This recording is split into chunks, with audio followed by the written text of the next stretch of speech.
Magandang araw kaibigan! Tuloy po kayo sa Felicidad's Channel. Sa mga kwento ng buhay at pag-ibig na hinalukay sa natatagong baul ni Felicidad.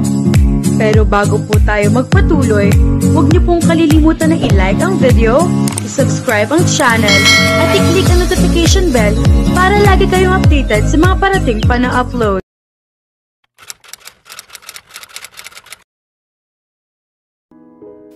Napahinto sa paghahalo ng pintura si Flora. Sabado noon, malamang na ang stepbrother niyang si Ramil ang nagbukas ng TV. Tiningnan niya ang lumang wall clock sa dingding. 8:30 na. Naman! Bakit ba nawala sa isip ko ang oras? Inis na sariling usal niya. Dali-daling pinunasan niya ng basahan ang mga kamay. Hindi na siya nag-abalang palitan ang suot na gula-gulanit na pantalon at t-shirt na pinagsawaan na ng mantsa ng pintura. Hindi na rin niya nasuklay ang buhok na basta na lamang inipo ng isang malaking hair clamp sa kanyang tuktok. Tiyak na walis na lamang ang kulang at mukha na siyang bruha. Mabibilis ang hakbang na pumanaog siya ng bahay. Halos takbuhin niya ang kanto sa hangganan ng kalye nila. Nakahinga siya ng maluwag nang makitang naroon pa ang kariton ni Tony. Ang binatilyong nagtitinda ng mga bulaklak. May natanaw siyang isang bungkos pa ng mga yellow roses doon.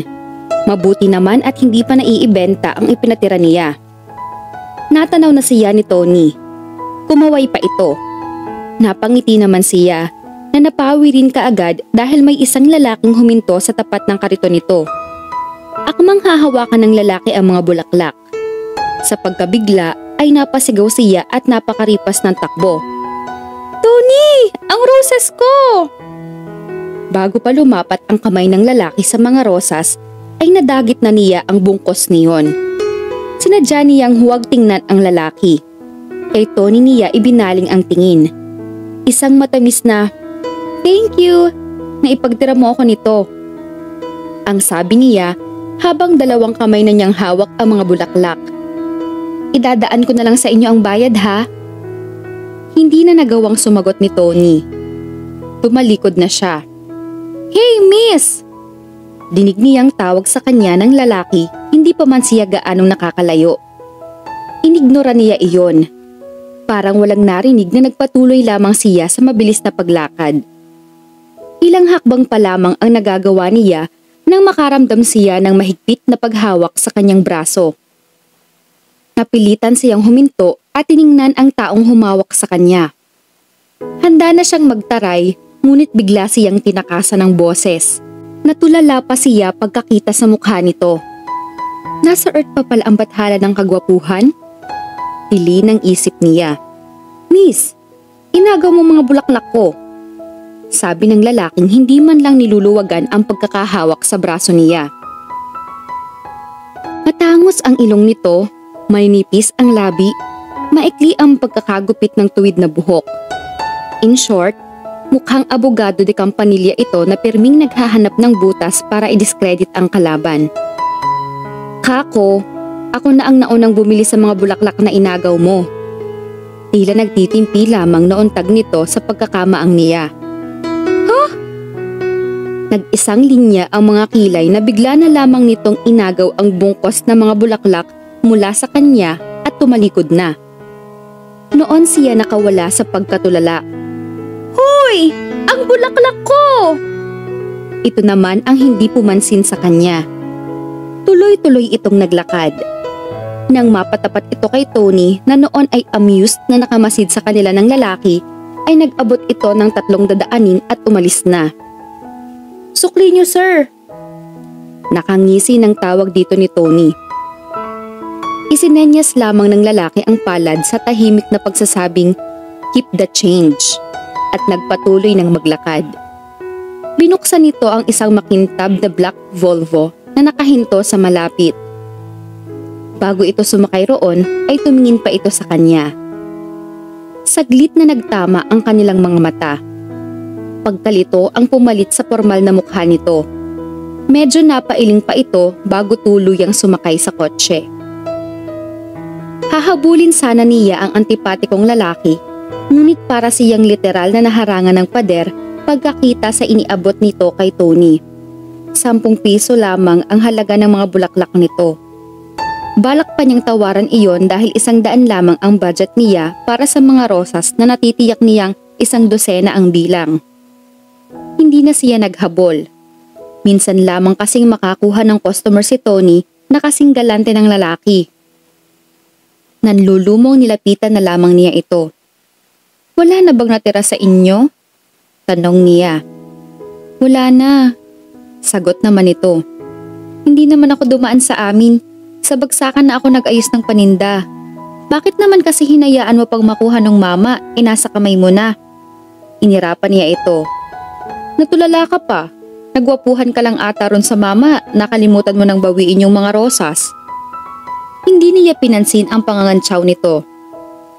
"Sa mga kakilala mong tindero, wala na bang makukuha?" "Meron pa naman siguro, pero baka wala ng yellow roses." "Naman, yun pa naman ang favorite flowers ni Inay Clotty at birthday pa niya ngayon."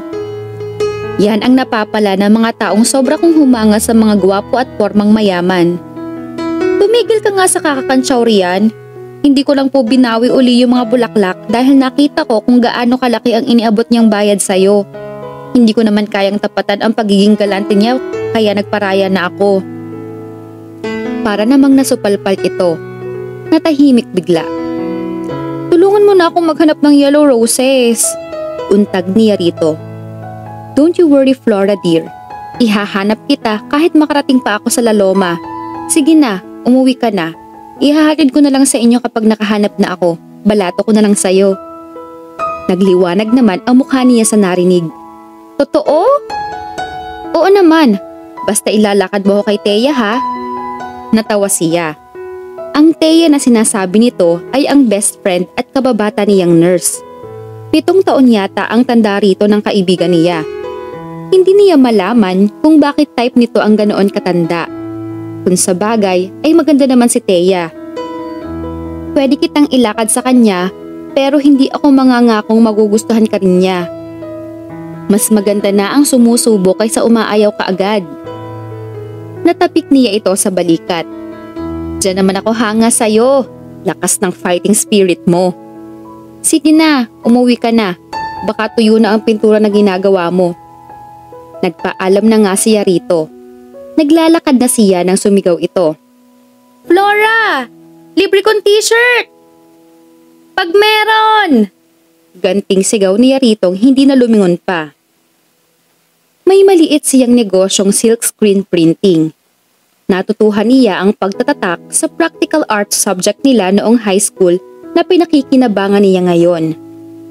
Hindi siya kayang pag-aralin ng kanyang ina sa kolehiyo, kaya pagka-graduate ng high school ay nagsimula na siyang maghanap ng pagkakakitaan. Kung ano-ano na ang nasubok niyang trabaho mula noon. Nakapagtinda na siya ng samalamig, banana Q, tukneneng at lahat na yata ng iniihaw na street foods na gaya ng isaw at paa ng manok. Nakapasok na rin siya bilang waitress. Naka-experience na rin siyang manahi sa pabrika na tumagal lamang ng 5 buwan dahil hindi nagre-regular doon ng mga casual employees.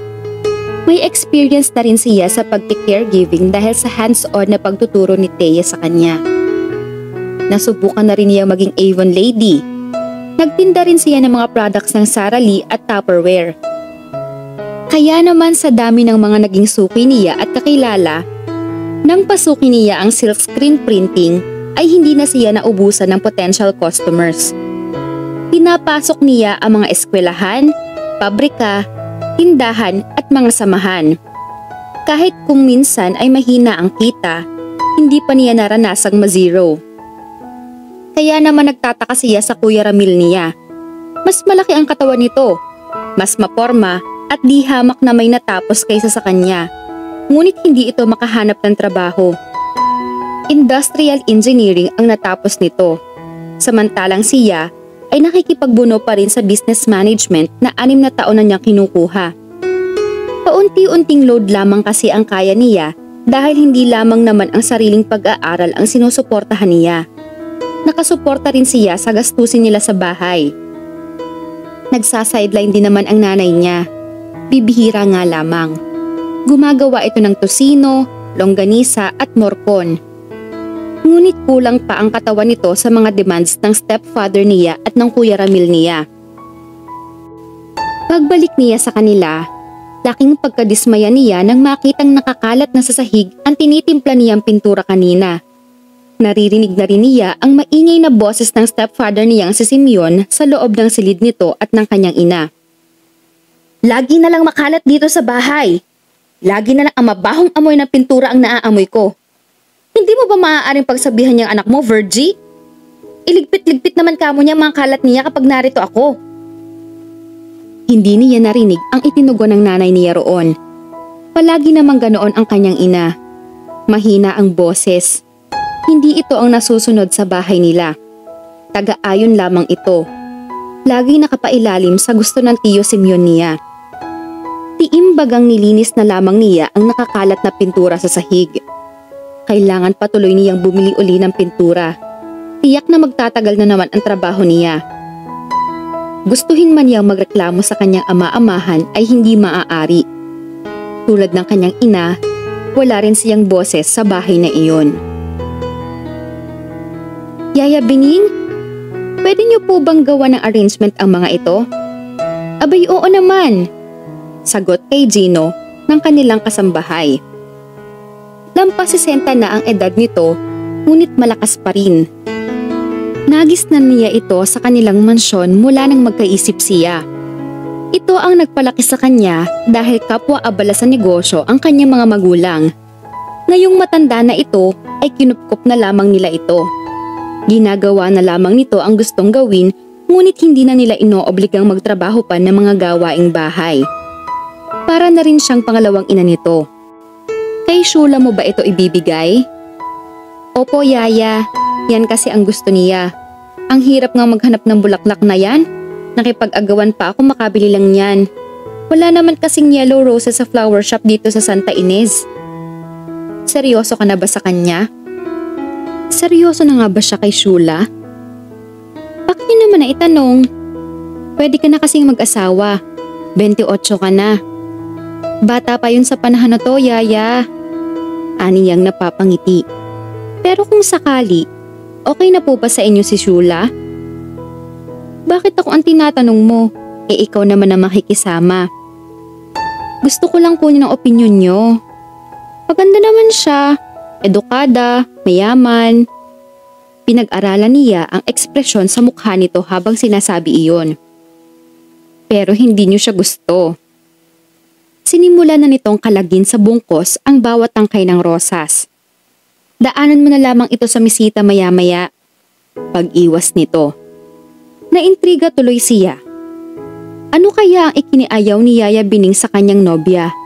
Bigla na lamang lumarawan sa isip niya ang mukha ng babaeng inagawan niya ng mga bulaklak kanina. Napaka-inosente ng anyo nito.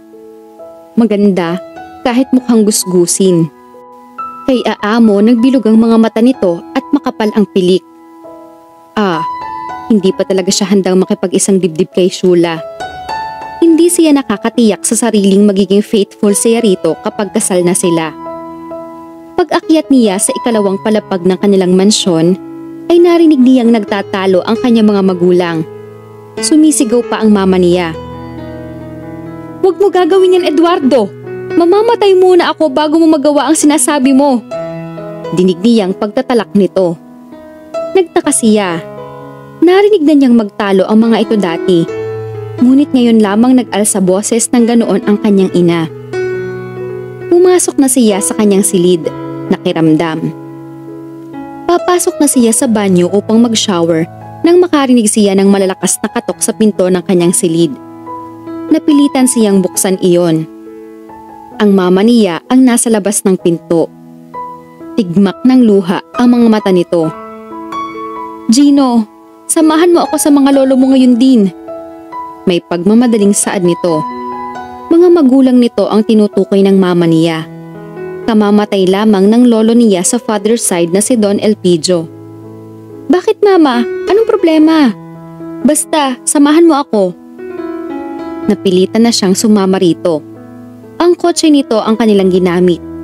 ito rin ang nagpilit na magmaneho. Wala siyang nagawa kundi sundin ang nais nito. Sumakay na lamang siya sa passenger seat. "Presi!" Humahabol na sigaw ng papa niya habang palabas na sila ng gate. "Bumalik ka rito! Huwag mong idamay sa galit mo ang iyong anak!" Nang makalampas sila sa bakal na gate, tinapakan ng mama niya ang accelerator at humahagunot na tila itinudla ang sinasakyan nila sa kalye. "Make it slower, ma. Baka madisgrasya tayo," paalala niya rito. Sumunod naman ito. Bahagyang binagala nito ang kanilang takbo, ngunit mabilis pa rin. Napatingin siya sa side mirror nang muling bumilis ang takbo nila. Nakita niya roon ang Ford Expedition ng papa niya. Sumunod pala ito. Nakita na rin marahil ito ng kanyang ina, kaya binilisan na naman ito ang takbo nila. "Ma, kung ano man ang problema niyo ni Papa, baka naman pwedeng pag-usapan niyo na lang." Malumanay na sabi niya rito kahit kinakabahan na siya sa tuli ng pagpapatakbo nito. "No!" Galit na sagot nito. "Ang lolo mo ang dapat umayos ng problemang ito. Siya ang may kagagawa ng lahat. Sila ng lolo Elpidio mo." Ano nga ba kasi ang problema? Hindi na niya nagawang ituloy ang itinatanong nito. Naramdaman niyang umugto ang gulong ng kotse. Kasunod niyon ay umese ang sasakyan hanggang sa makabig ng mama niya ang manibela sa kanan. Nanlaki ang mga mata niya sa panghihilakbot. Bangin ang babagsakan nila. "Happy birthday, Inay Clotty!" Nangislap sa tuwa ang mga mata nito pagkakita sa 3 dilaw na rosas na iniaabot ni Flora. 52 anyos na ito. "Ang gaganda! Salamat. Ikaw lang ang hindi nakakalimot sa birthday ko." Naihanap siya ni Tony ng yellow roses, ngunit 3 na lamang at may damage pa ang petals. Binawasan na lamang niya ang petals niyon upang lumabas na maganda iyon. "Halika, pumasok ka."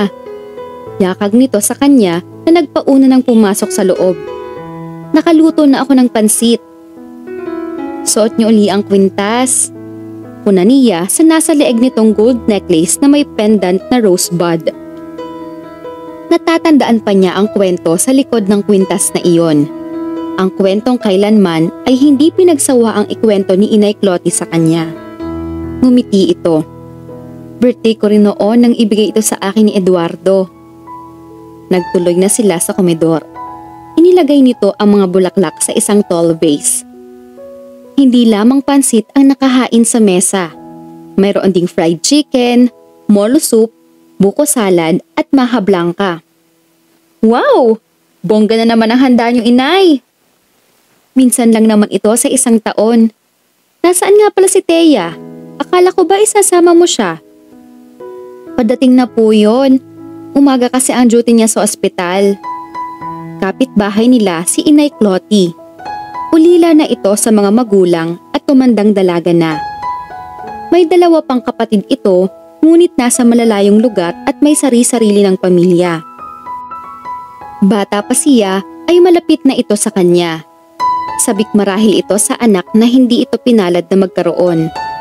Malapit din naman ang loob niya rito. Bukod kay Thea, dito niya sinasabi ang lahat ng nangyayari sa kanya. Dito siya naghihingan ng mga problema at hinanakit sa mundo. Noong bata siya, natatandaan niyang namamasukan pa sa garments factory sa bayan ng Santa Ines si Inay Clotty. Ngunit nang magkaroon ng voluntary retrenchment sa pabrika, isa ito sa mga nangunang nagboluntaryo. Bumili ito ng makinang panahi. Ngayon ay nagsusupply na lamang ito ng mga ready-made na kortina sa isang retail outlet sa bayan. Hindi pa sila nakakadulog ay naririnig na nila ang boses ng nagtatawag na si Thea. Siya na ang nagpapasok sa kanyang kaibigan. Cake ang iniabot nito kay Inay Clotty pagkatapos bumati nito. "Ang dami ninyong handa ah!" Tulad niya ay komento rin ni Thea pagkakita sa mga nakahain. "Mauubos din yan, hindi pa ako nakapagbibigay sa mga kapitbahay." "Hala, sige, kumain na tayo." Masaya silang nagkwentuhan habang kumakain. Sinikap nila ni Thea na pasayahin ang matanda ng araw na iyon. At gaya ng nauna nilang pinag-usapan ng kanyang kaibigan, dinala nila si Inay Clotty sa mall sa bayan dakong hapon. Namasyal sila at ipinanood dito ng sine. Tuwang-tuwa ang matanda. Simpleng salamat at halik ang iginanti nito sa kanila ni Thea nang umuwi na sila. Ngunit ang maluhaluhang mga mata nito ay higit pa roon ang ipinaaabot. May request uli sa akin na mag-special nurse. Sabi ng kaibigan niya sa kanya nang naglalakad na sila. Sa halip na umuwi na ay sumama pa siya rito sa bahay ng mga ito. Nice! Madatong ka na naman tita! Biro niya rito. Kaya lang, umaga yung request. Mapipilitan na naman akong mag-night duty sa ospital. Malapit lang naman yata eh. Sa San Dionisio pa yun. 2 bayan pa ang daraanan bago makarating sa sinasabi nitong bayan. Halos 1 oras ang layo niyon sa Santa Ines. Gaano katagal ba yung request? 1 linggo. Darating naman daw yung nurse na apo ng pasyente. Iyon daw ang mag-aalaga pero hindi agad makakapunta sa San Dionisio. Kaya habang wala siya, ako muna. Sem break nyo na at wala ka namang gaanong tanggap na trabaho sa week na to, di ba? Oo, last week pa kami nagbakasyon. Meron akong trabaho pero hindi naman marami. Hayaan mo, sasamahan kita. Kay Luwang nang nagingiti nito. Naku friend, salamat. Baka kasi toxic na naman ang pamilya ng pasyenteng yun. Alam mo na, kailangan mo ng shock absorber. Dugtong niya sa sasabihin nito. Tumawa ito. Ano pa nga ba? Kung bakit kasi ang kursong ito pa ang nagustuhan ko, wala naman na akong magawa dahil nurse na ako. Madalas siyang isama nito sa mga sidelines nito. Nagsisilbi siya bilang nurse aide nito. Marami na itong naituro sa kanya.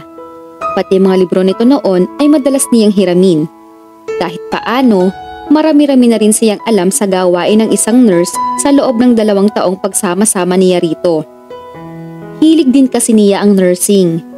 Dangan lamang at hindi siya nagkaroon ng pagkakataon na ang kursong iyon ang kunin sa kolehiyo. Mas pinili niyang kunin ang business management dahil bukod sa hindi gaanong magastos, makakapili pa siya ng oras at units na makakaya lamang niyang kunin sa loob ng 1 semestre. Sa awa ng Diyos, nasa final year na siya ngayon. Saglit pa siyang nakipagkwentuhan kay Thea. Bago mag-alas 9 ay nagpaalam na siya rito. Iyon ang kadalasang oras ng uwi ng tiyo Simeon niya. Nagagalit ito kapag daunahan pa sila nito ng kanyang ina sa pag-uwi. Pero napakaluwag naman ito sa Kuya Ramil niya na kung minsan, inaabot pa ng ilang araw sa labas kasama ng mga barkada nito. Nasa gate na siya nang bigla siyang kabahan. Sarado na ang ilaw sa kanila, maliban sa pangmagmadamagang ilaw sa harap ng bahay nila. Ibig sabihin lamang niyon ay nasa bahay na niya ang tiyo Simeon niya. Inihanda na niya ang sarili sa galit nito at kumatok na. Namumula na ang mga knuckles niya ay wala pa ring nagbubukas ng pinto para sa kanya. Huminto siya sandali. Hindi siya naniniwalang tulog na ang mga tao sa kanila. Kaya naman nang muli siyang kumatok ay mas malakas na iyon. Sa wakas ay may nagbukas ng pinto sa kanya. Ang kanyang ina. Anak, anito sa mahinang tinig, balisa. Pakitulog ka na lang muna kay. Huwag kang magkakamaling papasukin ang galang anak mo, Virgie! Sigaw rito ng padrasto niya. Handa na ang kabilang kwarto, Flora. Magpahinga ka na. Puno ng pasasalamat na tiningnan niya si Inay Clotty. Sa bahay nito siya dinala ng mga paa niya nang mapilitan siyang umalis sa kanila.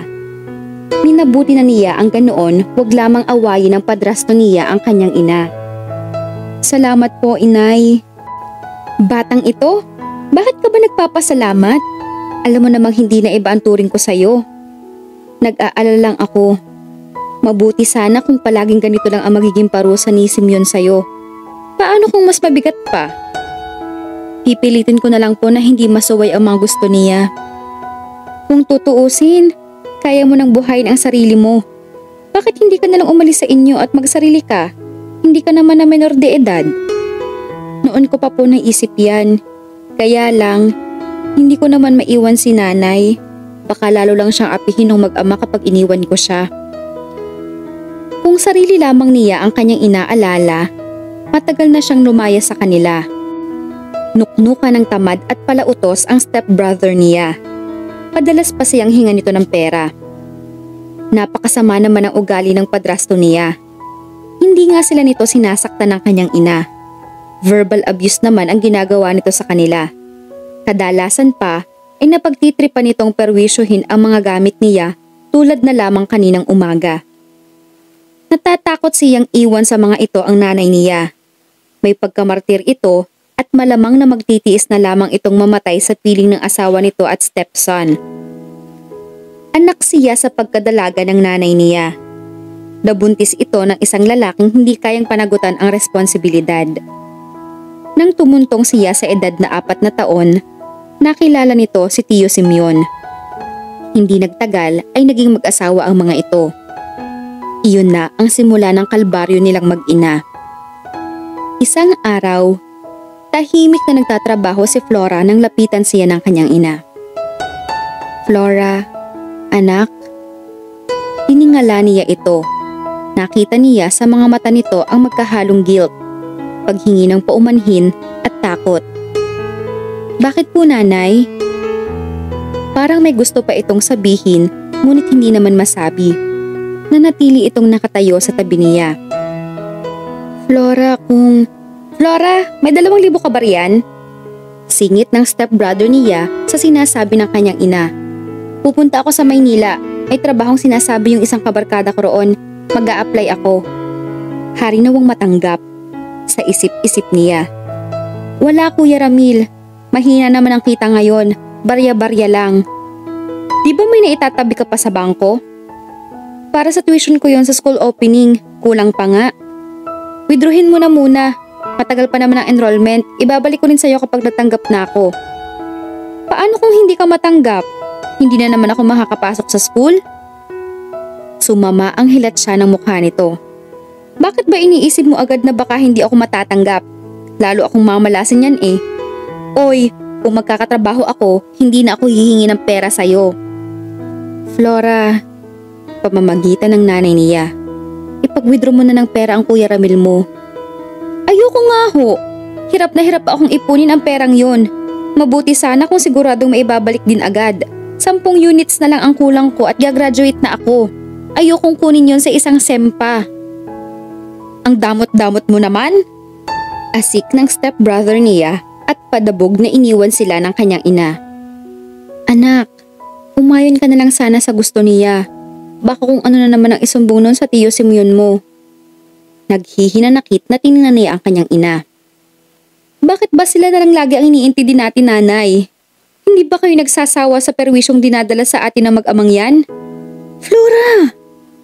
Tila hindik na wika nito. Hinaan mo naman yung bibig mo. Hindi na siya umimik. Baliwala rin naman kahit sabihin niya rito ang mga hinanakit niya. Sasama lamang ang loob nito sa kanya. Hindi nito kayang salungatin ang lahat ng maibigan ng padrasto niya at ng anak nito. Nang matapos siya sa ginagawa ay nagbihis na siya. Iniligpit niya ng maayos ang kanyang mga ginamit habang hinihintay ang pagdating ni Thea. Daraanan siya nito roon upang sabay na silang magtungo sa San Dionisio. Diabetic ang pasyente nila. Babae, may katabaan at mahina pa. Sa kama na nila ito pinaliliguan. Doon na rin ito dumudumi at umiihi kaya nakadiaper na. Mahihirapan talaga ang kaibigan niya kung mag-isa lamang ito. Bakit mukhang hindi na naman maganda ang araw mo? Puna ni Thea nang nilalakad na nila ang kahabaan ng Matimyas. Nambwisit na naman kasi si Kuya Ramil. Hinihingan ba naman ako ng 2,000? Mag-a-apply raw siya ng trabaho sa Maynila. Binigyan mo ba? Hindi. Ano siya? Sinuswerte? Pang tuition ko nga ang kaunting naiipon ko sa bangko. Sumilay ang ngiti sa mga labi nito. Palaban ka na ngayon ha? Nakakasawa na kasi. Mabuti sana kung totoo ngang ipang-a-apply niya ng trabaho ang hihingi niyang pera. Ilang beses na niyang ginawa yun sa akin eh. Natatandaan mo nung 3rd year ako na hiniram niya ang pangmatrikula ko at hindi naman niya naibalik? Di ba, ikaw pa ang nagpautang sa akin para lang makapag-enroll ako? Dapat sa mag-amang yun dinadala. Ano kaya kung layasan niyo sila ng nanay mo? Kahit isang buwan lang. Kung ako nga lang ang masusunod, noon ka pa sana sila nilayasan. Saglit na hindi ito kumibo. Ano sa palagay mo? Bakit kaya sobra ang pagmamahal ng nanay mo sa stepfather mo? Tanong nito maya-maya. Hindi pagmamahal, kundi takot. If that's the case, wala tayong magagawa kundi ang magdasal. Milagro na lang ang makapagpapaalis sa inyo sa poder na mag-amang yon. Sinabi mo pa. Malungkot na ayaw niya kahit ayaw pumayag ng kalooban niya. Hapon na siya nakauwi mula sa San Dionisio. Ang unang pinagtuunan niya ng pansin ay ang mga t-shirts na naprint niya kaninang umaga na pinatutuyo niya sa sampayan sa loob ng bahay nila. Kumunot ang noon niya nang mapansing may mantsa ng pintura ang bandang tiya ng unang t-shirt na kinuha niya. Nagtatakang pinagmasdan niya iyon. Hindi iyon nahawa dahil tiniyak niyang pulido ang pagkakaprint niya bago isinampay ang mga iyon kanina. Parang sinadyang pahiran iyon. Kinakabahang tiningnan pa niya ang iba. Laking panlulumo niya nang makitang lahat ng mga isinampay niya ay may bahid ng pintura.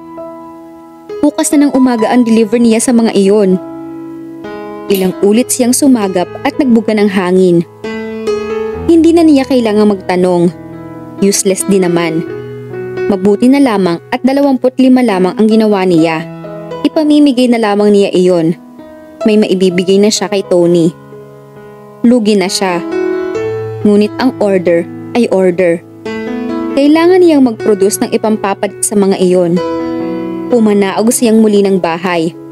Pumunta siya sa bahay nang kinukunan niya ng mga plain t-shirts at umutang muna roon. Pagbalik niya sa bahay nila ay nakita niyang tinitiklop na ng kanyang ina ang mga t-shirts na naiwan pala niyang nakabalumbon sa isang tabi. Gaya kanina, puno na naman ng magkahalong guilt at takot ang mukha nito. Hindi umiimik na sinimulan niya ang paghahalo ng pintura. Inaayos na niya ang frame ng pag-iimprentahan niya nang makuha na nitong magsalita. Ako na ang humihingi ng dispensa para kay Ramil, anak. Hindi pa rin siya umiimik. Nanatili naman ito sa tabi niya. Nang minsang mapasulyap siya rito, ay pinangingilira na ito ng luha. Mabilis na nagbawi siya ng tingin dito. Pakipaliwanag nga ho sa akin, nanay. Ano ba ang totoong dahilan kung bakit hindi niyo magawang iwan si Tio Simeon? Narinig niya ang paghikbi nito, ngunit tinataga niya ang loob. Naaawa siya rito, ngunit kailangan niya ng konkretong sagot sa tanong niya. Kung tayong dalawa lang, pwede kong buhayin ang mga sarili natin. Kung natatakot kayo kay Tio Simeon, maaari tayong magpakalayo-layo. Anak, ayokong makipaghiwalay sa Tio Simeon mo. Bahagya siyang napatango. Mapait. Naiintindihan ko na. Sobra-sobra ang pagmamahal niyo sa kanya. Flora, hindi mo ako naiintindihan. Gusto ko nga kayong maintindihan, nanay. Dahil hanggang ngayon, wala akong makapang logical na rason kung bakit nagtitiis kayo sa piling ng mag-amang puro pahirap lang ang alam na ibigay sa inyo. Gusto kong manatili na buo ang pamilya natin. Nagkamali na ako noon sa iyong ama. Ayokong hanggang sa pagtanda ko, wala pa rin akong masasabing mabuting nagawa sa buhay ko. Ayokong maalis ka sa seguridad ng matatawag mong sariling pamilya. Parang ibig niyang tumawa ng mapakla. Hindi siya makapaniwalang ganoon na ang mentalidad ng kanyang ina. Nanay, wala akong nararamdamang seguridad sa pamilyang ito. Alam niyo ba kung ano ang pakiramdam ko? Para akong preso na laging nag-aalalang magkamali dahil baka hatulan ako ng bitay. Anak, kung ako lang ang inaalala mo, makapagtitiis ako. Sa simpleng mga salita ay naipaabot nito sa kanya na maaari na siyang umalis at iwan na ito roon. Kay bigat ng ideyang iyon sa dibdib niya. Para dito ang lahat ng ginagawa niyang pagsisikap, ngunit mas pinipili nito ang dalawang taong bumubusabos dito. Hayaan niyo, nanay. Kukuha lang ako ng tiyempo at aalis na ako sa bahay na ito. Anak, ayokong mangyari ang ganito. Umiiyak pa ring saad ng kanyang ina. Alam ko, Nanay, kaya lang ayaw ninyong umalis sa takot. Ayaw ninyong kumawala sa inaakala ninyong tama kahit sinisira nito ang pagkatao nyo. Magdamag na binantayan niya ang kanyang mga inulit na trabaho. Kinaumagahan, pagka-deliver sa mga iyon, ay nagtuloy siya sa bahay ni Inay Clotty. Mabuti na lamang at tapos na ang trabaho nila ni Thea sa San Dionisio. Wala kasi siya sa kondisyon dahil sa puyat at sa mga bagay na umuokupa sa isip niya. May nasalubong siyang isang lalaki na marahil ay lampas 40 ang edad sa harap ng bahay ni Inay Clotty. Ngunit ang mas ipinagtaka niya ay nang madat ng umiiyak ang matanda. Bakit po, Inay? Anong nangyayari sa inyo? Sino yung nakasalubong ko sa labas? Magkakasunod na tanong niya nang lapitan ito. Si Eduardo, Flora. May masamang nangyari kay Eduardo. Sa pagitan ng pag-iyak, ikinuwento nito sa kanya ang nasa lubong niyang lalaki ay si Mang Ramon. Personal assistant daw ito ni Eduardo Sandoval. Ibinalita nito kay Inay Clotty na na-stroke daw si Eduardo. Pinilit daw nito na iahon ng anak at asawa mula sa kotseng sinakyan ng mga ito na nahulog sa bangin. Patay na raw ang asawa nito at bali naman ang buto sa binti ng anak. Sabi ni Ramon, grabe ang stroke na tumama kay Eduardo. Maluha-luha pa ring saad ni Inay Clotty. Hindi na raw maigalaw ni Eduardo ang kanang katawan. Mahinang-mahina naman ang kaliwa. Hindi na siya makapagsalita at bedridden pa ngayon. Pinahid nito ang mga luhang na malisbis sa mga pisngi nito. Noon lamang niya ito nakitang umiyak ng ganoon. Siguro nga, labis-labis ang pagmamahal nito sa dating nobyo. Wala siyang nagawa kundi aluin ito at hagurin ang likod nito. Gusto kong ako ang mag-alaga sa kanya. Alam ko, makakalakad siyang muli kung ako ang nasa tabi niya. Ngunit hindi maaari. Iyon ang parang pinagkaisahang sabihin ng kanilang mga utak nang magtama ang kanilang mga mata. Umiyak na naman ito. Namalagi siya sa bahay ni Inay Clotty hanggang sumapit ang tanghali. Bago siya nagpaalam, ay may sinabi ito na pumukaw ng kanyang interes. Marunong kang mag-alaga ng may sakit. Ilang taon ka nang kasama ni Thea. Kahit hindi ko maalagaan si Eduardo, maaari mo siyang alagaan para sa akin. Asul na pick-up truck ang sumundo kay Flora sa Matimyas. Dala iyon ni Mang Ramon na siyang maghahatid sa kanya sa mansyon ng mga Sandoval. Hindi nahirapan si Inay Clotty na kumbinsihin siya na mag-alaga sa paralisadong si Eduardo Sandoval. Pagkakataon na iyon para sa kanya upang makaalis sa kanila. Hindi bali nang hindi muna niya makuha ang natitirang 10 units na kulang niya upang makapagtapos sa kolehiyo. Ang mahalaga ay mabago muna ang takbo ng buhay niya. Nagawa ni Inay Clotty na pakiusapan si Mang Ramon na irekomenda siya sa anak ni Eduardo bilang tagapag-alaga nito. Ipakikilala siya nito bilang pamangkin nito na tapos ng nursing at kasalukuyang naghahanap ng mapapasukang trabaho. Ang paalam niya sa kanyang padrasto ay mamamasukan siya bilang tagapag-alaga ng may sakit sa Santa Ines. Kalahati lamang iyon ang katotohanan dahil wala na siyang balak na bumalik pa sa kanila. Alam iyon ng kanyang ina kaya naman panay ang iyak nito nang magpaalam siya. Lingid dito ay kinausap na siya ni Inay Clotty at Thea. Pinapangako niya ang mga ito na tingnan-tingnan ang nanay niya. Na kung ano man ang mangyari dito ay ibalita kaagad ng mga ito sa kanya. Malawak ang bakuran na pinasukan ng pick-up truck. Naka-landscape ang harap ng bahay. Tanaw naman sa gilid ang malawak na hardin. Sa kabilang gilid naman, sa likod ng maluwang na garahe, ay natatanaw ang napakaraming puno. Kinakabahan ka ba? Tanong ni Mang Ramon sa kanya bago sila bumaba ng sasakyan. Nalaman niyang sa batang Sandoval na ito naglilingkod ngayon bilang personal assistant. Wala nang kakayahan ang matandang Sandoval upang pamahalaan ang mga negosyo nito. Magaan ang loob niya kay Mang Ramon. Palaging sinasabi nito sa kanya na wala siyang dapat ikatakot kapag nagkaharap na sila ni Gino Sandoval, ang nag-iisang anak ni Eduardo. Nasabi na raw nito sa amo nito ang tungkol sa kanya. Medyo po. Huwag kang mag-alala, sasamahan naman kita. Mang Ramon, baka naman po pwedeng sabihin na lang natin kay Mr. Sandoval ang totoo. Iyon ang talagang ipinag-aalala niya. Hindi siya totoong nurse gaya ng magiging pakilala ni Mang Ramon sa kanya. Hindi niya gustong magsinungaling. Maselan si Gino. Tiyak na hindi iyon papayag na ang mag-aalaga sa papa niya ay hindi lisensyadong nurse. Naniniwala naman akong mahusay ka. Hindi magre-rekomenda ng tagapag-alaga kay Sir Eduardo si Ma'am Clotty nang hindi mahusay. Pero tiyak na facts ang pagbabasehan ni Gino sa halip na ang sinabi ko lamang.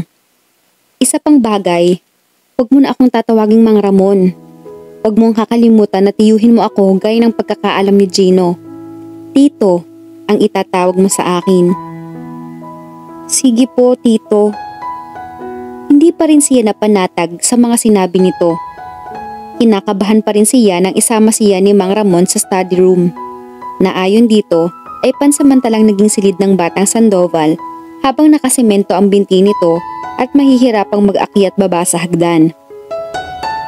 Nakayuko sa isang malapad na oak desk ang taong napasukan nila roon. Gino, narito na kami ng pamangkin ko. Anunsyo ni Mang Ramon dito. Nag-angat ito ng tingin. Nagulat siya sa mukhang nabungara niya.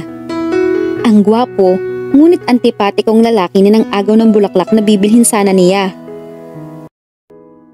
Nurse ka pala? Pwede ko bang makita ang lisensya mo? Natitiyak ni Flora na namutla siya sa hiningi ni Gino Sandoval sa kanya. Lalo pa nga tinitingnan siya nito nang nang-aarok kundi man nang uuri. Parang nababasa nito kung ano ang kanyang pagkatao base sa tinging iyon. Mabuti na lamang at naging maagap si Mang Ramon. Narito ang resume ni Flora. Anitong iniabot ang ilang papeles sa amo nito. Hindi niya alam na may mga papeles pala itong hawak. Mga papeles na peke. Nariyan na rin ang lisensya niya. Saglit na pinag-aralan ni Gino ang mga dokumentong iniabot ni Mang Ramon. Well, titingnan ko kung makakasundo ka ni Papa at kung maayos ang trabaho mo sa loob ng 2 linggo. Kapag walang naging problema, tanggap ka na. Salamat. Sinabi nito kung magkano ang magiging sweldo niya, kung kailan siya maaaring mag-off duty, pati na rin ang ilang patakaran sa bahay na iyon. May gusto ka bang sabihin? Tanong nito pagkatapos. Wala na po. Mang Ramon, pakisamahan na siya sa kanya magiging kwarto. Utos ni Gino dito. Kapag nakapag-unpack na siya, maaari niyo na siyang samahan sa silid ni Papa. Saka pa lamang siya nakahinga ng maluwag. Mabuti na lamang at hindi na siya natatandaan ng binata. Kung sa bagay, ay ibang-iba na ang hitsura niya kaysa noong una silang magkita. Maayos ang pagkakasuklay ng kanyang buhok na nakaipon sa isang neat na ponytail. Samantalang nang una silang magkita, ay parang pinagpugaran ng ibon ang buhok niya sa gulo. Wala ring bakas ng pintura o punit ang suot niyang damit. Naka-white blouse siya ngayon na may maiikling manggas at slacks na gray. Oo nga, at wala siyang make-up, ngunit nagpahid naman siya ng manipis na pressed powder sa mukha at lip moisturizer naman sa kanyang mga labi. Naisip tuloy niya, kung ganoon kaya ang ayos niya nung una silang magkita ni Gino, agawin pa rin kaya nito sa kanya ang mga bulaklak? Maganda ang silid na ibinigay sa kanya. Nakaharap ang bintana niyon sa malawak na hardin. Maluwang ang silid at malaki ang kama. Ibang-iba iyon sa silid niya sa kanila na wala nang ang bintana ay sobrang sikip pa. Ngunit kaya niyang tiisin iyon kung hindi lamang sa konsumisyon at pagpapahirap na inaabot niya sa mag-amang Simeon at Ramil. Handa na siyang lumabas nang makarinig siya ng katok sa pinto. Isang matandang babae ang napagbuksan niya. Puti na ang buhok nito at natitiyak niyang mas matanda kay Inay Clotty. Ako si Yaya Bining Flora. Nakangiting pakilala nito sa sarili. Kung tapos ka nang mag-ayos ng mga damit mo, sasamahan na kita sa silid ni Sir Eduardo. Gumanti siya ng ngiti rito. Tapos na nga po ako. Salamat po, Yaya Bining. 1 linggo pa lang na nakakalabas ng ospital si Sir Eduardo. Kwento nito sa kanya habang patungo sila sa silid ng pasyente. May nurse na pumupunta rito sa umaga pero umuuwi rin sa hapon. Kapag nakaalis na ang nurse, ako na ang nagbabantay sa kanya. Kahit po ba kaunting salita, walang nasasabi si Sir Eduardo? Meron naman yung mga simple, pero palagi lang siyang tahimik, umiiyak pa minsan. Nang pasukin nila ang master's bedroom, umuungol si Sir Eduardo. Para itong nahihirapan. Pilit na iginagalaw nito ang balakang. Palagi siyang ganyan mula nang ilabas siya ng ospital. May ideya na siya sa ipinagkakaganoon ng pasyente. Nasaan po ang mga gamit niya? Itinuro ni Yaya Bining sa kanya ang closet sa tagong panig ng silid.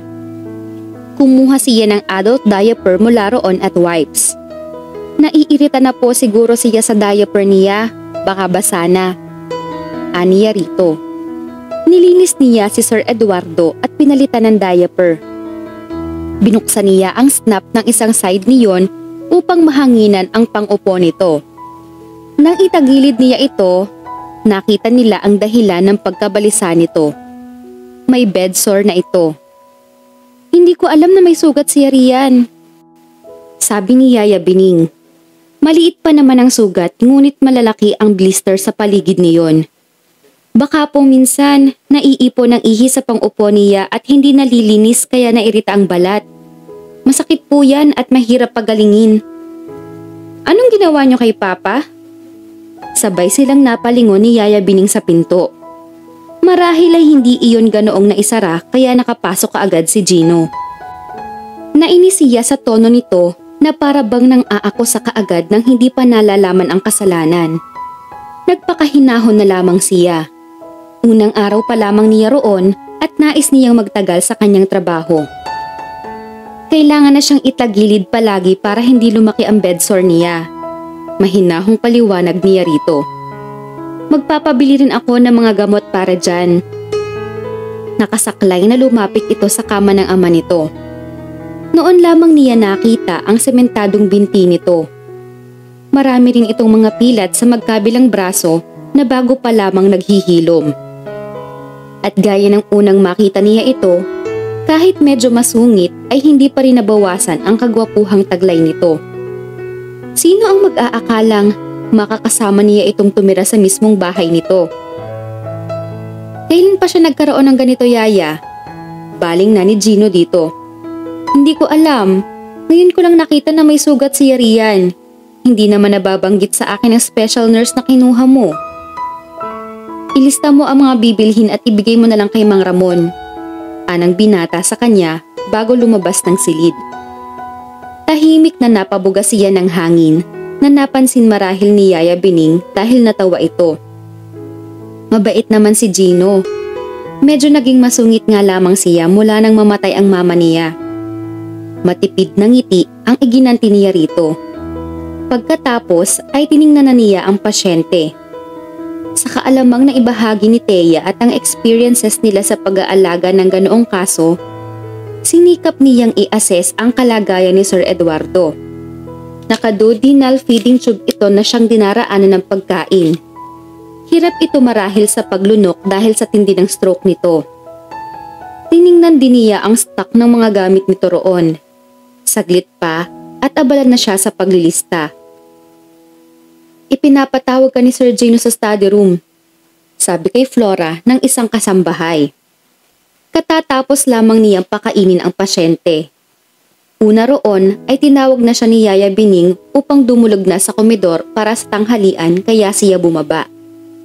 Kinakabahan man ay nagtuloy siya sa study room. Tiyak niyang may kinalaman ang kung anumang pag-uusapan nila ng amo sa mga listahang ibinigay niya kay Mang Ramon kanina. May pagdududa na naman sa mukha ng batang amo niya nang magtagpo ang kanilang mga mata. Maupo ka. Anitong isinenyas ang upuan sa harap ng oak desk nito. Sumunod naman siya. May kinuha ito mga papel sa paper tray roon at inilahad sa kanya. Ikaw ba ang nagsulat ng mga ito? Tiyak niyang alam nitong siya nga ang sumulat niyon, ngunit naniguro pa rin ito. Ako nga po, sir. Sigurado kang ganito karami ang gamit na kailangan ni Papa? At bakit may kama pa rito? May kama na siya. Maganda pa nga.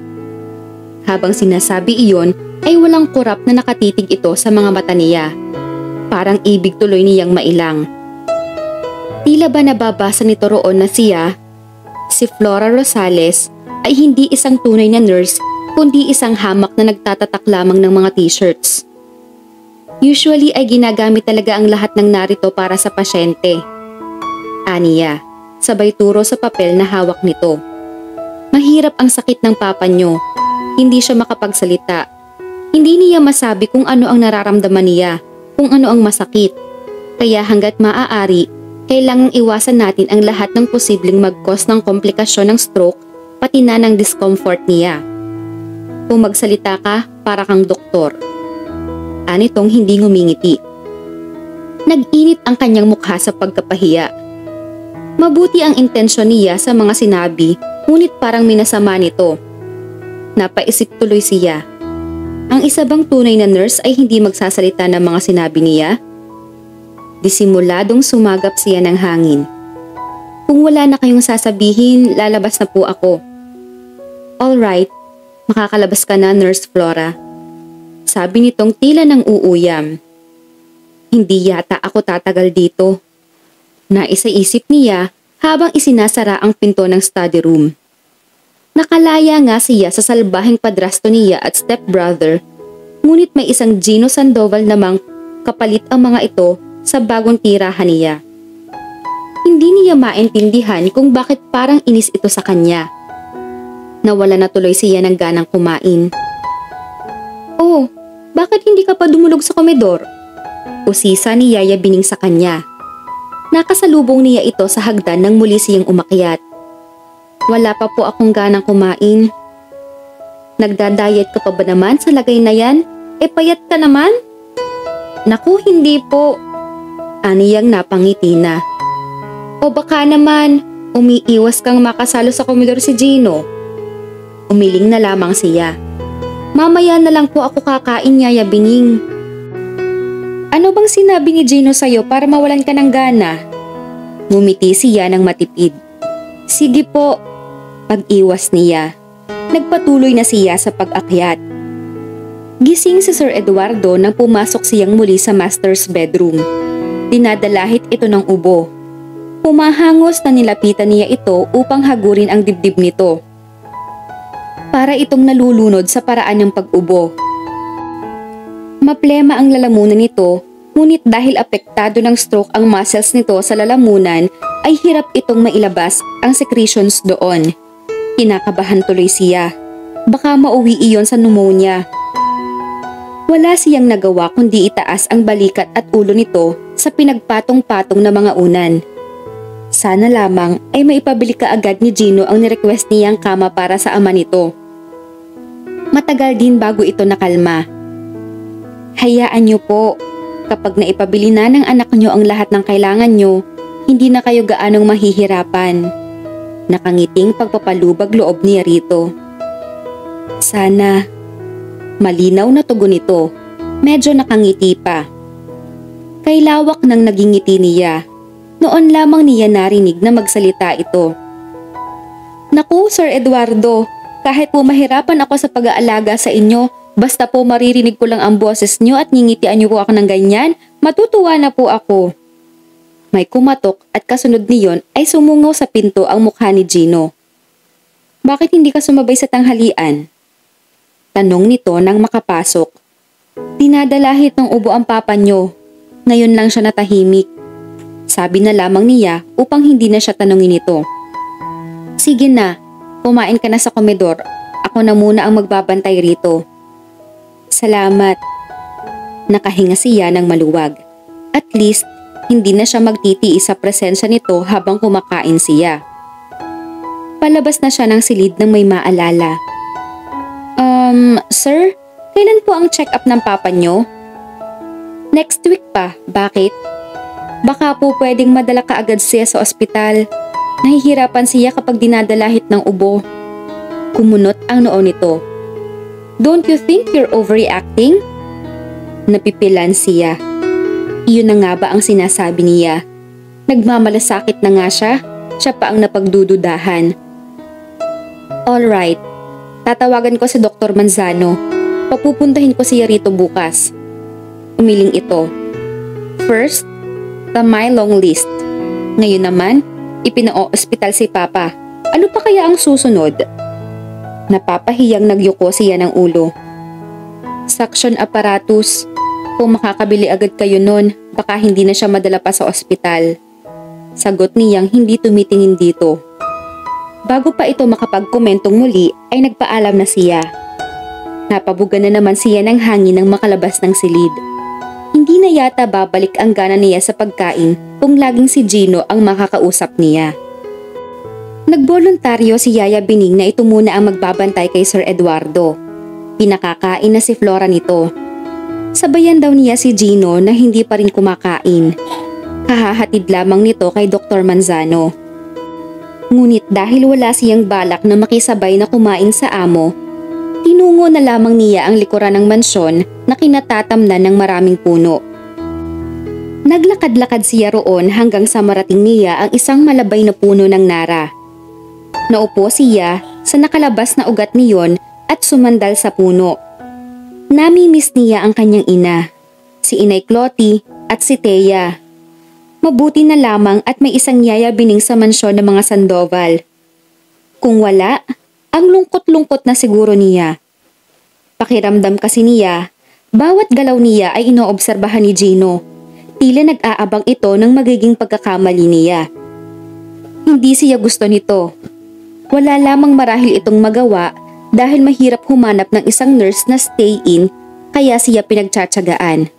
At marahil ay nahihiya ito na tanggihan ang pakiusap ni Mang Ramon. Gusto na sana niya sa mansyon. Mabait si Yaya Bining at gusto rin niyang makita na gumaling si Sir Eduardo. Alam niyang ikatutuwa iyon ni Inay Clotty.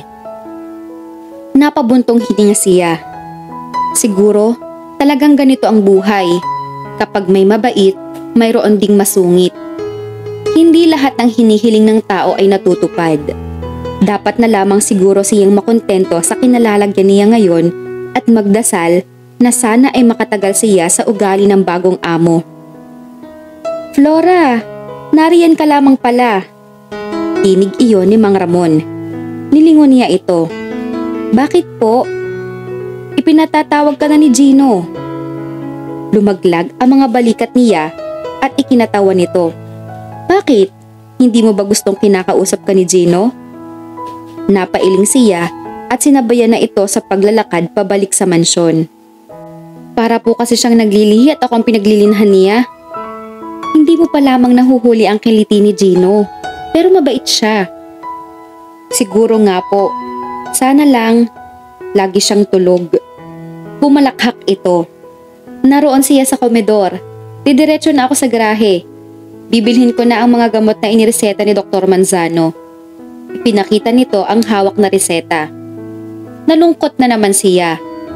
Kung kasama sana niya si Mang Ramon sa pakikipag-usap niya kay Gino, hindi sana siya ganoong maiilang. Mabigat ang mga paang tinungo niya ang komedor.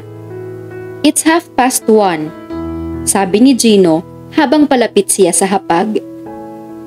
Nakatutok na naman ang mga mata sa kanya. Nakadulog na ito roon ngunit hindi pa kumakain. Obviously ay hinihintay siya nito sa kung anong kadahilanan.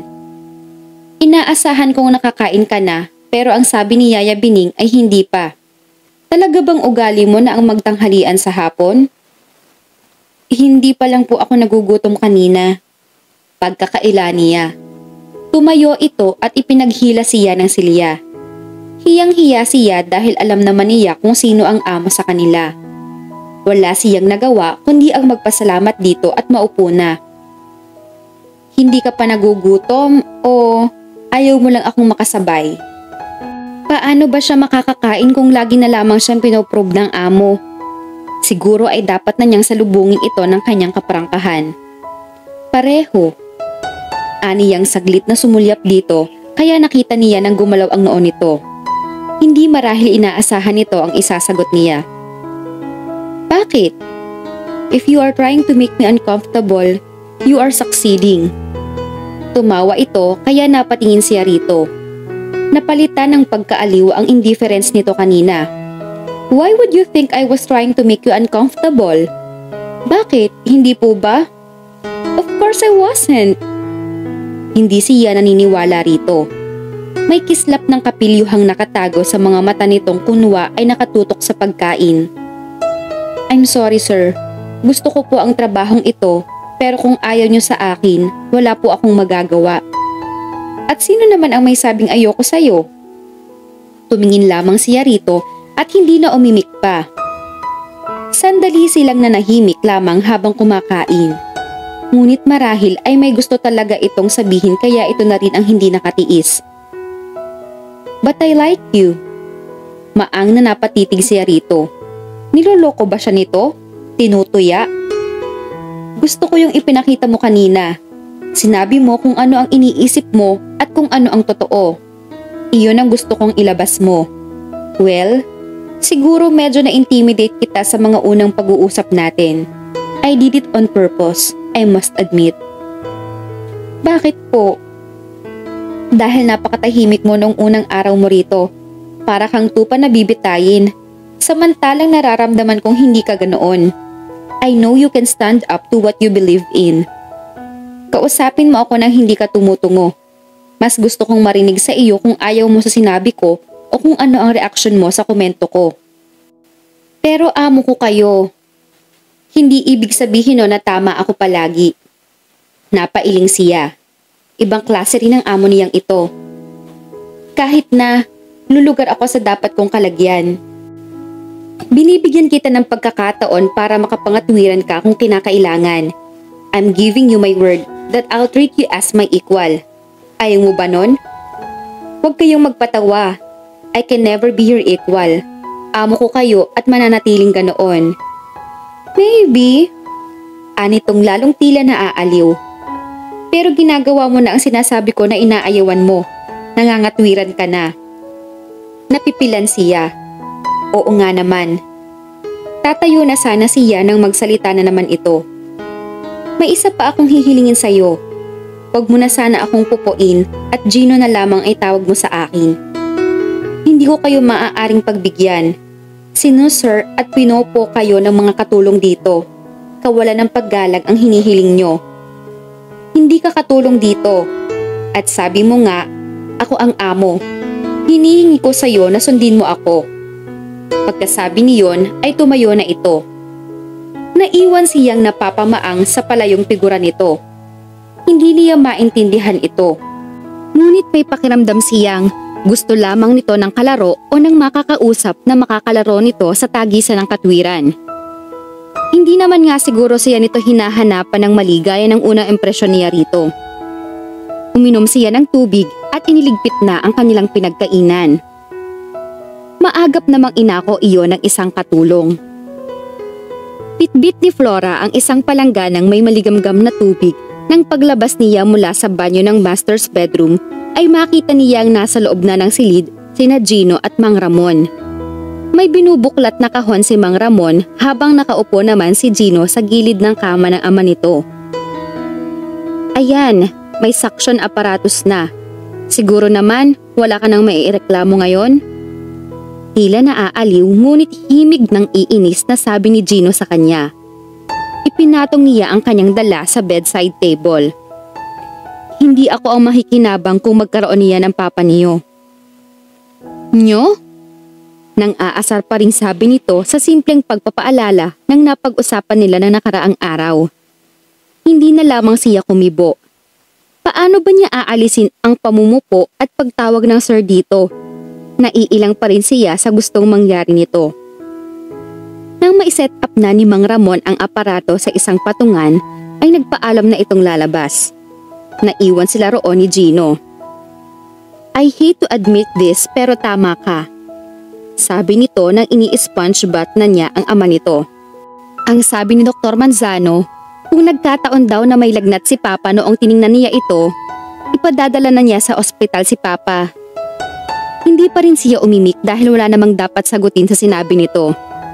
Pero granted nga na may katwiran ka na kailangan talaga ni Papa lahat ng inilagay mo sa 1 kilometrong haba ng listahang ibinigay mo sa akin, hindi ko pa rin maisip kung para saan ang inilista mo roon na dahon ng saging. Nahinto siya sa ginagawa at napatingin dito. Ang hitsura ng mukha nito ay mukhang stage actor na ang facial expression ay litong-lito. Overacting ang dating nito kahit saang anggulo tingnan. Natawa tuloy siya. Pigil ang gawin niya ay hindi niya magawang pigilin ang muscle sa mukha niya. Mabuti na lamang at tumawa na rin ito. Tuwang-tuwa marahil dahil binili niya ang joke nito. Inilalagay yun sa ilalim ng bedsheet, sa parteng hihigaan ng pasyente. Malamig kasi ang dahon ng saging. Paliwanag niya nang mahimasmasan sila. Tumutulong iyon para ma-prevent ang bedsore ng pasyente. Tell me, gaano ba kasakit ang bedsore? Iyon ba talaga ang dahilan kung bakit umuungol sa sakit si Papa o may iba pa? May ilang sugat kayo. Ikaw na hindi pa gaanong gumagaling. Subukan mong tuklapin ang langib niyan at ilagay mo ang lahat ng bigat mo sa sugat. Pagkatapos ay ibabad mo sa tubig na may asin. Ganoon kasakit ang may bedsore na nababasa pa ng ihi. Alam niyang pilit na itinatago nito ang pagngiwi, ngunit nakita pa rin niya. Binibihisa na niya ang ama nito nang muli itong magsalita. Why do I have this feeling that you wanted me to try that? Tumaas ang kanyang mga kilay sa tahimik na pagtatanong. Yung sinabi mo tungkol sa bedsore, pakiramdam ko parang gusto mong maramdaman ko rin ang sakit. Pakiramdam mo lang yon. You don't like me, do you? Mabuti na lamang at may kumatok. Naligtas siya sa pagsagot sa tanong nito. Sumungaw sa pinto si Dan, ang therapist ni Sir Eduardo. Good morning! Masiglang bati nito sa kanila na ginantihan niya ng masayang bati rin. Umalis si Gino mula sa pagkakaupo nito sa gilid ng kama at lumipat sa isang armchair sa isang tabi. Sa malas ay mukhang wala itong balak na umalis ng silid. Nagtataka na siya rito.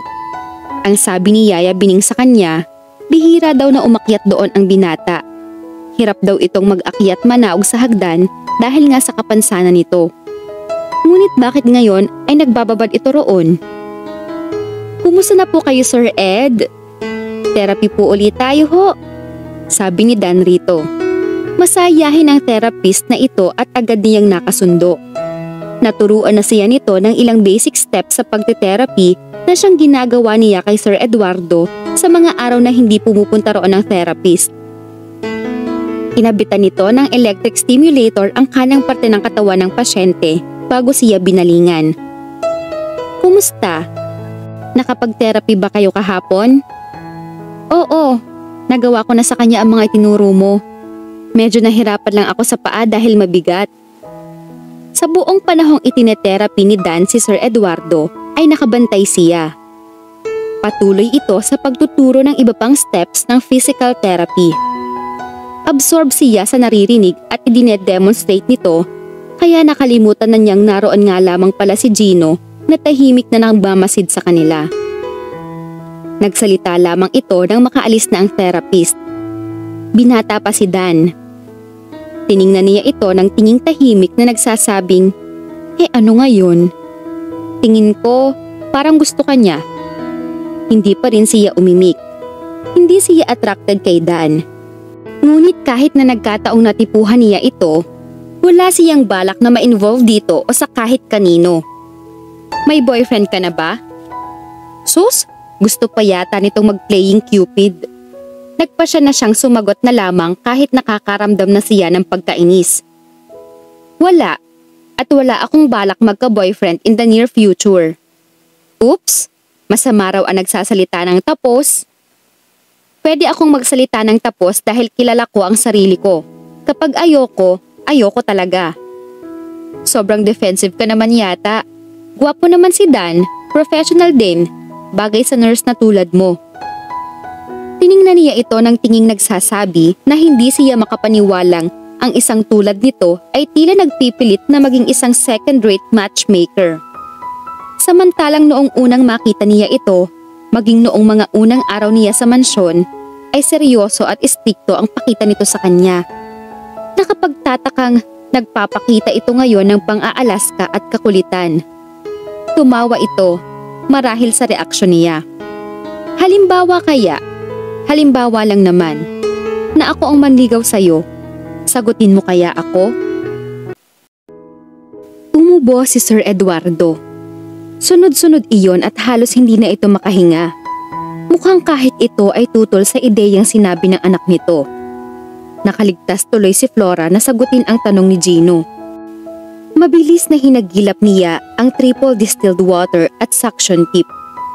Binuhay niya ang kompresor ng suction apparatus. Tahimik na nanalangin siya na sana ay umalis na roon ang binata bago siya matapos sa pagsasaksyon ng plema ng ama nito. Ngunit hindi siguro iyon ang araw para sa kanya dahil muli itong nagsalita nang matapos siya sa ginagawa. Ano? Hindi mo na sinagot ang tanong ko. Kung ako ba ang manliligaw sa'yo, sasagutin mo ako? Para sa kanya ay sintonado ang tanong nito. Parang nanunuya ito. Sino ba namang amo ang basta na lamang magkakagusto sa isang nasasakupan nito? Samantalang hindi man ito sabihin ay alam niya na pinagkakaguluhan ito ng mga babae. Gwapo ito, may pinag-aralan at mayaman. Kahit nasa anak pa ng hari ay makapanliligaw ito. Isa pa, hindi na uso ang fairy tales ngayon. Ang mga amo at prinsipe ay sa mga kauri din ito nagkakagusto. Kaya naman ang tingnan niya si Gino ng tuwid sa mga mata, hindi niya itinago ang pagkainis. Nakakahiya naman yatang sagutin ko pa yan. Hulaan mo na lang. Tatawa-tawang umiling lamang ito at hinagilap na ang crutches nito. Pagkaraan ng may 3 oras yatang pamamalagi nito roon, ay noon lamang ito lumabas ng silid. Sayang, crush pa naman niya si Gino noong unang makita niya ito. Ngayon ay burado na anumang bahid ng paghanga niya rito. Hindi niya tipo ang mga lalaking maginoo pero medyo bastos. Hindi siya magkakagusto sa manunukso at alaskador na gaya ni Gino. Maayos naman ang nanay mo, kaya nga lang, todo kayod siya ngayon. Palagi ko siyang nakikita na nagrarasyon ng tosino at longganisa sa mga kapitbahay. Nakagat ni Flora ang ibabang labi sa ibinalita ni Thea. Tinawagan niya ito pagkatapos niyang patulugin si Sir Eduardo. Iyon na nga ba ang kinatatakutan niya sa pag-alis niya? Tiyak na lalo lamang naging mahigpit dito ang padrasto niya. Mabuti sana kung hindi demanding ang Tiyo Simeon at Kuya Ramil niya. Kung makakausap mo siya, pakisabing maayos naman ako rito. Pakisabi rin kinukumusta ko siya. Kung ano man ang gusto niyang ipasabi sa akin, aalamin ko na lang sa'yo sa 1 linggo pag tinawagan kita. Hindi na kailangan. Basta nakausap ko ang nanay mo, tatawag agad ako sa'yo. Kumusta ka naman? Talaga bang maayos ka riyan? Hindi ba toxic ang mga tao dyan? Natawa siya. Mababait naman ang mga tao rito, aniya. May isang kontra nga lang. Kailan ba ang off mo? Pagkita naman tayo. Wala akong balak na umuwi riyan sa ngayon, Thea. Miss na kita, kayo ni Inay Clotty. Pero nag-decide ako na wag nang magpakita pa sa Matimyas. At least, hindi muna sa malapit na hinaharap. Huwag mo na rin ipaalam kay nanay ang address dito. Pag alis ko rito, mangingibang lugar na lang ako. Nakakalungkot naman. Talaga bang desidido ka na? Bakit bigla naman yata ang desisyon na yan? Nasa plano ko na ito nang umalis sa Korean. At huwag kang malungkot, magkikita pa naman tayo. Naisip ko ito dahil na rin kay Tiyo Simeon. Kung uuwi pa kasi ako riyan, tiyak na balik na naman kami sa dati. Ayoko nang mapailalim sa kalupitan niya. Paano ang nanay mo? May ideya na siguro siya sa plano ko. Kaya lang, Mas pinili niya ang mag-amang yon kaysa sa akin.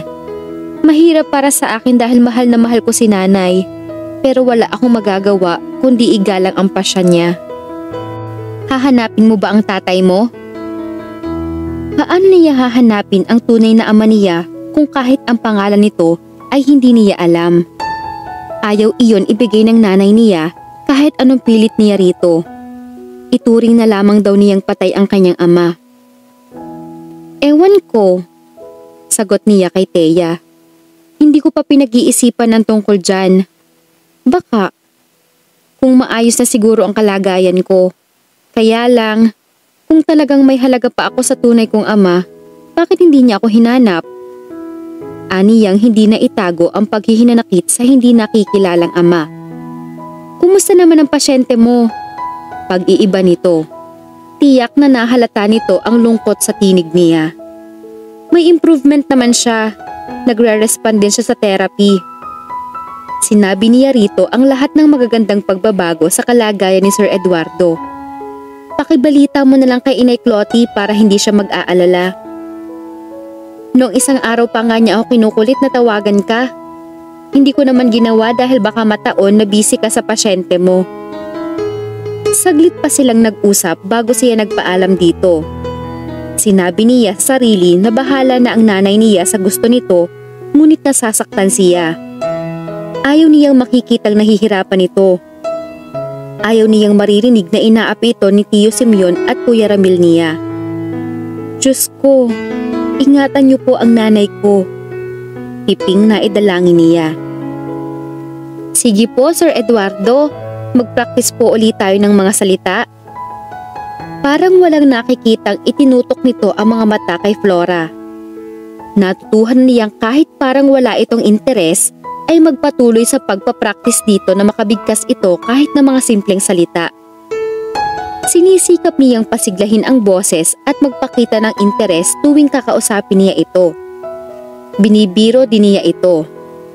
Iyon ang epektibong motibasyon na natutunan niya sa 2 taong pagsama-sama niya kay Thea.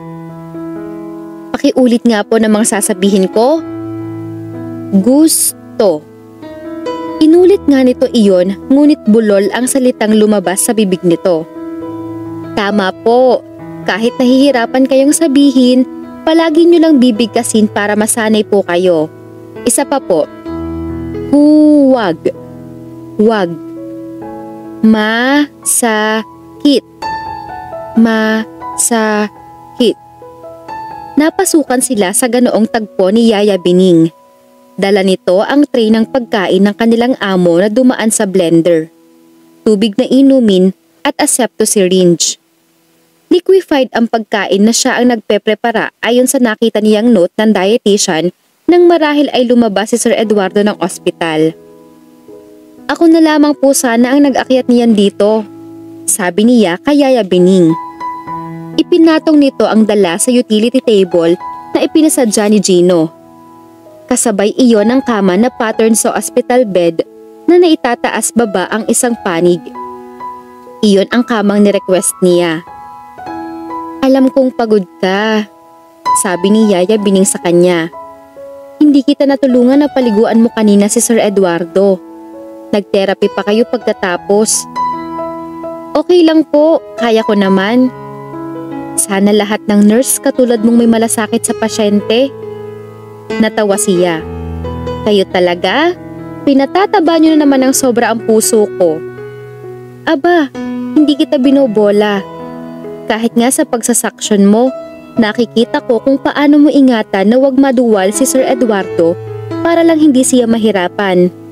At ang bedsore niya, lumiliit na sa pagtsatsaga mong gamutin at itagilid siya kahit sa hating gabi. Bihira ang mga taong ang malasakit sa kapwa ay parang malasakit nila sa sarili nila. Hayaan niyo Yaya Bining, gagawin ko kayong presidente ng fans club ko. Biro na lamang niya rito. Hindi naman ito iyon pinansin. Ipagpatuloy mo yan, Flora. Hindi natatago sa paningin ng Diyos ang mga ginagawa mo. Aanihin mo yan isa sa mga araw na ito. Pagpapalain niya ang mga may mabubuting kalooban na gaya mo. Tama na po, Yaya Bining, malapit na po akong maiyak. Hindi naman siya naghihintay ng kapalit sa mga ginagawa niya. Ginagawa niya iyon dahil iyon ang tungkulin niya at dahil iyon ang dapat. At dahil mahalaga si Sir Eduardo kay Inay Clotty. Tinawanan lamang nito ang sinabi niya at lumabas na ng silid. Nang muli niyang lapitan si Sir Eduardo upang pakainin ito, nagulat siya nang hawakan ng kaliwang kamay nito ang kamay niya at pisilin iyon. Napatingin siya rito. Nakangiti ito sa kanya at bumuka ang bibig nito. Hindi niya gaanong naunawaan ang sinabi nito, ngunit parang malapit iyon sa salamat. Ngumiti rin siya rito. Hindi ko po nagisnan ang tunay kong ama. Pero kung buhay pa siya at kung may pagkakataon na magkita kami, sana tulad niyo rin siya. Itataya ang buhay para sa kaligtasan ng anak at asawa. How touching! Napalingon siya sa kanyang kanan. Nakapasok na pala roon si Gino nang hindi niya namamalayan. Mukhang nagising na naman ito sa maling panig ng kama. Nakamarka na naman ang panguuyam sa mukha nito. Inihanda niya ang sarili sa iba pang sasabihin nito. Hindi naman na ito nagsalita pa. Naupo lamang ito sa armchair na madalas na upuan nito. Hanggang sa matapos niyang pakainin ng ama nito ay nanatiling tahimik ito. Sa kanyang pasasalamat. Ibinaba na niya ang tray upang linisin ang laman niyon. Pagkatapos ay kumain na rin siya ng tanghalian kasabay ni Yaya Bining. Kahit medyo okay na sila ni Gino, hindi pa rin siya komportable na kasabay ito sa pagkain. Hindi siya gaanong nagtagal sa ibaba. Muli siyang umakyat sa silid ni Sir Eduardo. Itutulak na lamang niya ang pinto ng silid nang marinig niya ang tinig ni Gino. Ano ba talaga ang ikinagalit ni Mama sa inyo para magkaganoon siya? Bakit buong buhay ko hindi ko nakitang minahal niyo si Mama? Ano ang lihim ninyo ni Lolo? I'm lost here, Papa. Ayaw magsalita ni Lolo. Patay na si Lolo Elpidio. At lalong wala naman akong makuhang sagot sa inyo. Ayaw niyang gambalain ang paglalabas nito ng saloobin sa ama. Maingat na binalikan niya ang landing ng hagdan. Pagkatapos ay muli siyang naglakad ng maingay ang mga yabag bago siya pumasok sa master's bedroom. Natahimik na si Gino bago pa siya pumasok. Nakita niyang umiiyak ang matandang amo niya. Lukot sa paghihinagpis ang mukha nito at may agos ng mga luha sa magkabilang gilid ng mga mata nito. Si Gino naman ay nakamasid lamang na tila walang pakialam. May inis na bumangon sa dibdib niya para dito. Ina-upset nito ang ama nito at hindi iyon makakabuti rito. Hinagilap kaagad niya ang stethoscope at sphygmomanometer at kinuhanan ito ng blood pressure. Higit na mataas ang presyon ni Sir Eduardo kaysa sa madalas na makuha niya rito.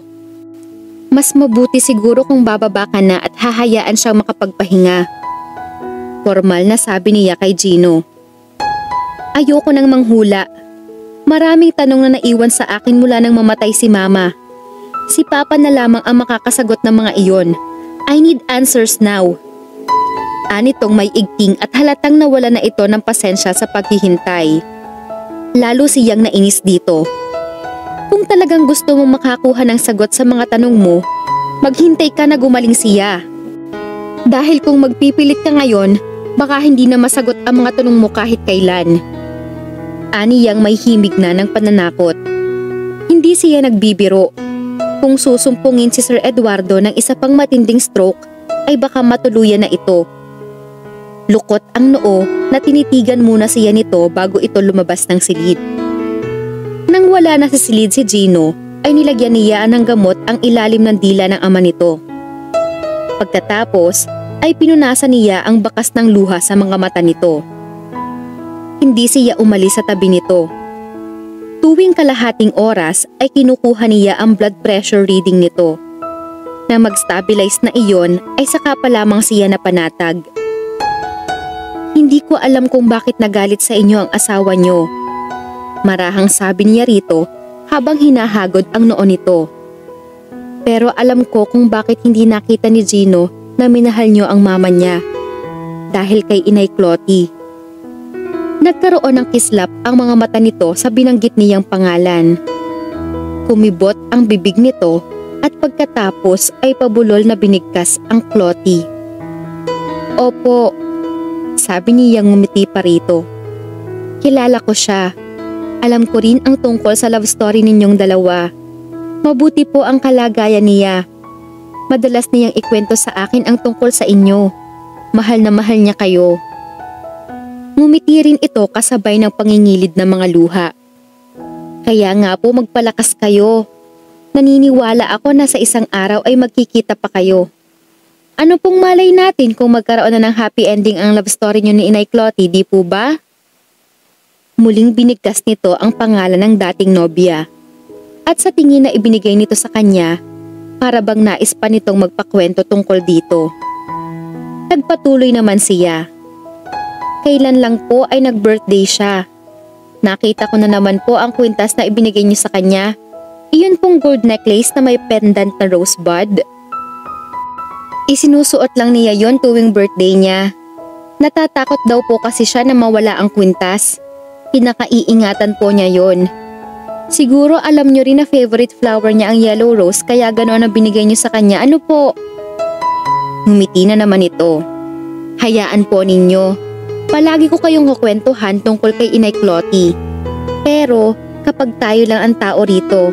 Kasi po, ayaw ipaalam ni Inay Clotty na kilala ko siya. At siya ang nakiusap kay Mang Ramon para ako ang makuha na tagapag-alaga ninyo. Magpahinga na po kayo, babantayan ko kayo. Itinaas nito ng bahagya ang kaliwang kamay. Hinawakan niya iyon. Pinisil nito ng mahina ang palad niya bago pumikit. Diyos ko, sana po lumakas uli si Sir Eduardo kahit para man lang kay Inay Clotty. At tila sagot nga sa dasal niya, ng mga sumunod na araw ay nagpakita ng kakaibang sigla si Sir Eduardo. Lumakas ito at nagkaroon ng determinasyon na maigalaw uli ang naparalisang katawan. Nang araw na alisin mula sa pagkakasemento ang binti nito, ay nakakaya na nitong ibangon ang sarili. Naiikilos na rin ito ng bahagya ang mahinang kanang binti nito. Nagagawa na nitong maupo sa wheelchair at mas marami na itong nabibigkas na mga salita. Hindi ko siguro nasasabi dati. Pero nagpapasalamat ako sa ipinakikita mong dedication para alagaan at lumakas uli si Papa. Malaki ng improvement niya ngayon.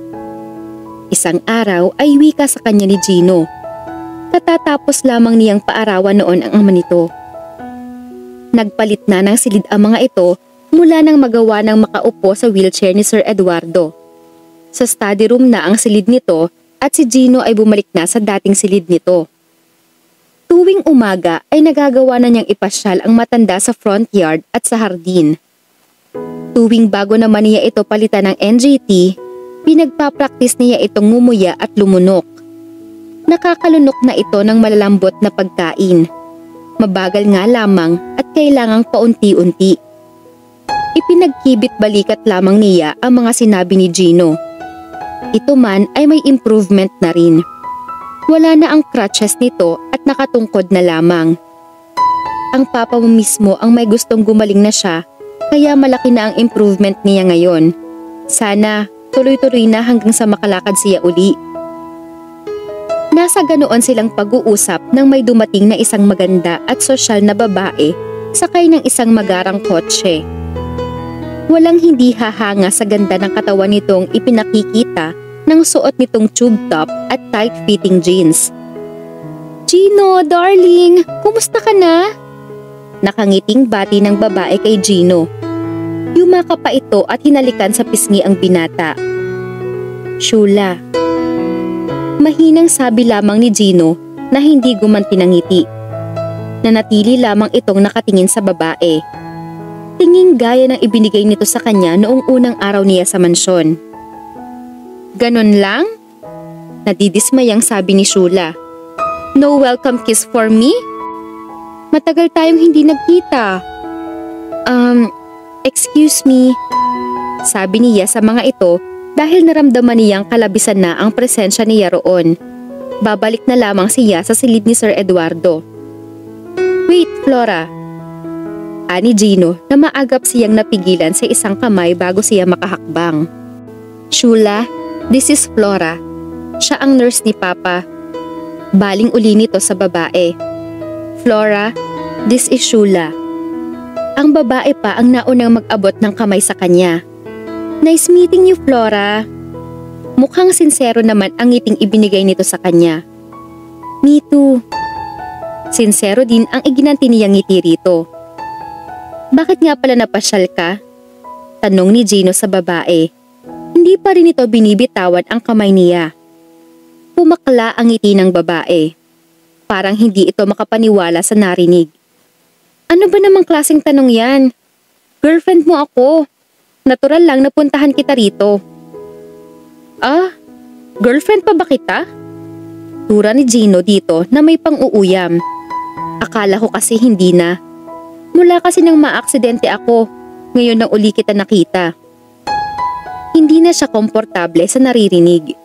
Nagpilit siyang pumalas mula sa pagkakahawak ng binata. Babalik na ako sa kwarto ng papa mo, excuse me. Sabi niya na muling initian ang babae bago tinalikuran ang mga ito. Ayaw niyang husgahan si Shula. Ngunit sa narinig niyang sinabi ni Gino, kung ano man ang dahilan ng babae at hindi nito nagawang dalawin ang nobyo, dapat na seryoso at balido iyon. Iyon ngang isang tao na nagkasakit ay kaagad na dinadalaw ng kahit pangkaraniwang kaibigan lamang. Iyon pa kayang nobyo ang hindi? Kasalukuyang itinetherapy ni Dan si Sir Eduardo kaya sa hardin na lamang siya tumuloy. May kalahating oras pa lamang siya roon nang lapitan siya ni Gino. Pwede ba kitang makausap? Seryosong sabi nito sa kanya. Sige, pero si Shula, nakaalis na siya. Ang bilis naman yatang dumalaw ng girlfriend nito. Ano ba ang pag-uusapan natin? May ipapakiusap sana ako sa'yo. Sana mapapayag kita. Can you pose as my girlfriend from now on? Abangan ang susunod na kabanata.